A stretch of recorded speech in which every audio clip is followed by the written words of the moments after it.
इतना भी बोल सकती हो कि भगवान का नाम स्मरण करने से अधिक जल्दी ये लाभ मिलेगा, और जो लाभ मिला है वो स्थायी हो जाएगा।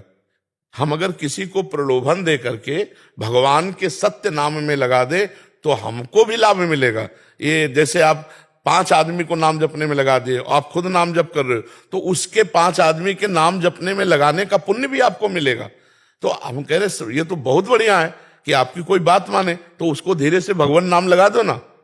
राम नाम, कृष्ण नाम, हरि नाम, हरे कृष्ण, जो भी नाम तुम्हें प्रिय लगे वो नाम उसके साथ जोड़ दो, बड़ा आनंद आ जाएगा। राधा नाम जोड़ दो, आनंद आ जाएगा। अगर वो एक बार यहाँ किसी विदेश के वो आए थे गायक यहाँ, तो हमने उनसे कहा 5 बार हमको राधा नाम सुनाओ। तो ऐसे से हम कहा राधा राधा सुनाओ।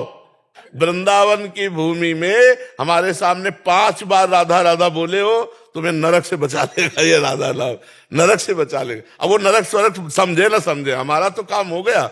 हम जीव को वो बात देंगे जिससे उसको परम लाभ मिले, जीवन की सफलता हो। और उसे बताया कि अगर तू समझ पा यही राधा राधा 5 मिनट जपेगा तो बढ़िया तू आदमी बन जाएगा। हमका ट्रांसलेशन करके बताओ, तो फिर उसको बताया तो उसने कहा भगवान नाम के बिना जीवन अधूरा है। अब जो विदेशी शैली है वो वर्तमान के भोगों को भोग कर सुखी होना, वर्तमान के जीवन को मतलब विषयाकार रखना, बस यही जीवन की सफलता मानी जाती। नहीं, मन इंद्रियों की विवशता में जो मन आया सो कर रहे हो तुम, सफल जीवन। अभी सफलता को जाना कहाँ? परमात्मा आनंद का हृदय में जब कोई चाह नहीं, कोई कामना नहीं, वो सफल जीवन है। जो अब लग रहा है कि अब भगवान के धाम जाएंगे शरीर छोड़कर, अब हमारा जन्म नहीं होगा, अब हम श्री जी के पास जाएंगे, ये सफलता है। तो चलो पूरी भगवत प्राप्ति वाली बात नहीं, पर कुछ नाम तो डाल लो, क्योंकि यहां से जब मरोगे तो कुछ नहीं जाएगा। अगर आप 20 मिनट नाम जप कर रहे हो, ये आपका परम मंगल कर देगा। तो हमें लगता है हर उपदेश देने वाले को चाहिए, चाहे वो जिस जगह से उपदेश दे रहा हो, नाम का उपदेश जरूर दे। ये 5 बार ही सही, 10 बार ही सही, तुम कृष्ण कृष्ण बोल लो, तुम राधा राधा बोल लो, उस जीव का मंगल हो जाएगा। श्रीपाद गए तो देखो विदेशों के जो कहा जहां विषय बाहुल्यता ही है, उनकी भी खोपड़ी में नाम डाल दिया, और वो बीज आज खूब विस्तार को प्राप्त हो रहा है। प्रभुपाद, श्रीपाद प्रभुपाद जी गए तो देखो मंगल मंगल कर दिया।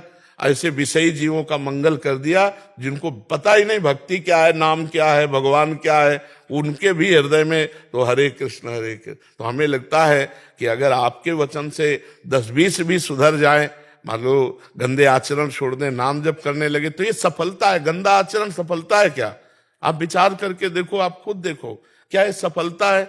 मलमूत्र के बनाने वाले मशीन, शरीर मलमूत्र के द्वार, और इसी को हम वैभव माने, सुख माने, सफलता माने, तो ये भी छूट जाएगा, टिकाऊ है नहीं। किस समय दिल फेल हो जाए, किस समय एक्सीडेंट हो जाए, किस समय कौन सी घटना घटे, क्या पता, कौन सा अंग फेल हो जाए। तो हमें लगता है सफलता है भगवान की प्राप्ति, सफलता है भगवान का भजन करना, सफलता है परोपकार करना। अगर धन है तो दूसरों का हित करो, दूसरों को सुख को सोचो कि कोई बीमार है तो उसको हम सहयोग कर दें, कोई बहुत भूखा रहता है कष्ट में, उसको हम खवा दें। ये परोपकार की भावना, यही सफलता है। हमें तो ये बिल्कुल बात सफल नहीं लगती कि हम स्वस्थ हैं, भोग सामग्री है, हमारा सफल जीवन नहीं, सब मिट्टी में मिल जाएगा, किसी काम का नहीं रहेगा। जब आप यहां से जाओगे तो आपका शरीर भी यहां छुड़वा दिया जाएगा। मतलब हम ऐसे मृत्यु लोक में है कि जहां से एक पैसा नहीं, एक व्यक्ति नहीं, एक वस्तु नहीं, यहां का शरीर भी नहीं, यही छोड़ो अब चलो। तो अब पास क्या रह गया? असफलता ही असफलता। अगर भजन किया है तो आपके पास नाम है, सब छूट गया, और नाम आपका मंगल करेगा। आगे की यात्रा जो शरीर छूटने के बाद यात्रा है, वो नाम मंगल करेगा। और अभी नाम जब करोगे तो अभी भी व्यवस्था नाम ही करेगा, नाम ही करेगा, पक्का समझो।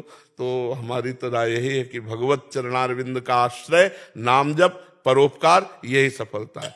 महाराज जी, ऐसा ही संचोक था कि मेरा मन कर रहा है मैं ये काम छोड़। नहीं, काम मत छोड़ो, नहीं नहीं नहीं, काम मत छोड़ो, और बढ़ाओ, अपने ऊपर विश्वास बढ़ाओ, और उसको नाम जप की बात करो। रुपया कमाने की प्रक्रिया बताओ और नाम जप की साथ में उसको दे दो, तुम्हारी बात तो सुनेगा, तुम्हारे ऊपर विश्वास बढ़ जाए। तुम नाम तो कि देखो, ये तो लौकिक प्रक्रिया है। अब हम तुमको एक मंत्र वाली प्रक्रिया बताते हैं, आध्यात्मिक। अगर तुम कृष्ण कृष्ण कहोगे तो इस लोक और परलोक में सदैव सुरक्षित रहोगे। हरिवंश महाप्रभु कहते हैं, मेरी सो भैया कृष्ण गुण संचु, ई परलोक सकल सुख पावत। इस लोक में परलोक में भी छोड़ो मत और बढ़ाओ, पर साथ में कृष्ण नाम रूपी औषधि अमृत दो, राधा नाम रूपी औषधि दो। महाराज जी, इनका कहने का एक और तात्पर्य है, ये कह रहे हैं कि अध्यात्म में कहते हैं कि इच्छा नहीं रखनी, बट हम जो क्लाइंट से बात कर रहे हैं उनको इच्छाएं ही अपने अंदर हम दवा के साथ, देखो जहर है वो मार देता है, लेकिन शोध के दिया जाए तो उस बड़े बड़े रोगों के काम में आता है। इच्छा करो धन की, लेकिन उस इच्छा के साथ नाम भी जप करो तो तुम्हें धन भी मिलेगा, और धन की इच्छा तुम्हें फंसा नहीं पाएगी।